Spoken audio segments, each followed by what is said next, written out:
So guys, I'm going to help you guys understand a general concept of what to look for, because with every watch it varies on what to look for and what to identify to determine if it's real or fake.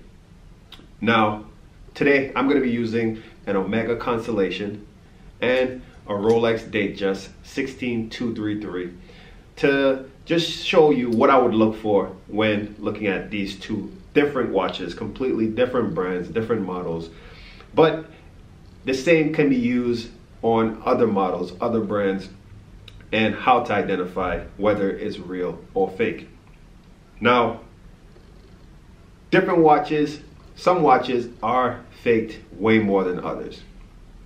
Like if we're gonna talk about Rolex, Rolex is definitely faked as far as a brand level more than others. Then when you break it down into the Rolex categories, the steel watches are faked more than the precious metal watch, because it's harder to mimic a solid gold watch. Because if you want to fake a solid gold watch, you need to really use the solid gold material and maybe have a fake movement on the inside. But that's a poor investment for whoever that replica fake company is in trying to fake a watch. So heavily more faked are stainless steel pieces. Now in my hands, which I'm going to show you guys a completely different view of these watches actually right now. Let's go. So guys, in this view, way better perspective on how I would be looking at a watch if I was looking to purchase it or just analyze to see whether it's real or fake. Now, like I mentioned, watches with precious metal are not as faked as much as a stainless steel piece. Now this watch is a two-tone, so it has gold, 18 karat solid gold, and also stainless steel. Now I've come to the point where I can just look at a watch and hold it, feel the weight of it, and know whether it's real or fake. But that should not be the last test and only test. You need to go in a little deeper. If you have a loop, which I'll put up on the screen what a loop is, they come in very different looks and different styles, but it's just basically a magnification where you could take a closer look at the watch. Now I would look so in depth the crown, make sure it's well defined, because Rolex tries its best to make sure that their watches are perfect. You'll look at the case. Some people may measure the case to make sure it's the right dimension. In this case, it'll be a 36mm case. Make sure the lug to lug matches the spec of what Rolex authentic watch would be. And of course, with the loop, you could go in and make sure that the writing inscribed on the inside on the dial doesn't have imperfections, because like I mentioned, when it comes to Rolex, rarely a watch will go across and have a imperfect font or writing.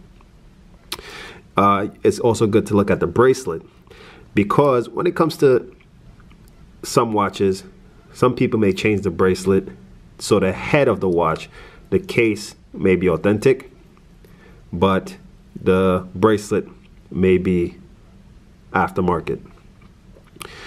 Also, you need to look at the movement. So when it comes to Rolex, their cases, it takes a specific tool to screw the back off, and it's always important to see the movement and take a look at what it is and compare it to pictures of what's known to be an original whatever watch that you're looking at. Also, with Rolex, the magnification is something to also look at. That's if you're not able to go as far as opening the watch and you're just observing the watch from the outside. Make sure the magnification of the date is the right size. Some Rolex watches, of course, doesn't have the date function, the Cyclops, but that's something to look for if it does have a date function. Make sure it's magnifying correctly. Now, there's levels to fake watches. There's somewhere from a mile away you could tell, and fakes are becoming way more better in quality. So it all depends, and it doesn't matter if a watch has paper or card for the modern watches. Paper and card is something that could be easily faked, way more faked than the actual watch. So don't look at a paper or card to determine a watch being authentic.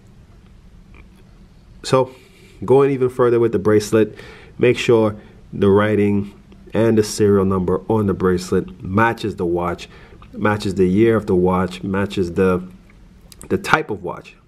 So if we're talking Rolex, make sure it's for Submariner, a Datejust, depending on the serial number, making sure that the Oyster bracelet is for the watch or Jubilee bracelet is for that watch.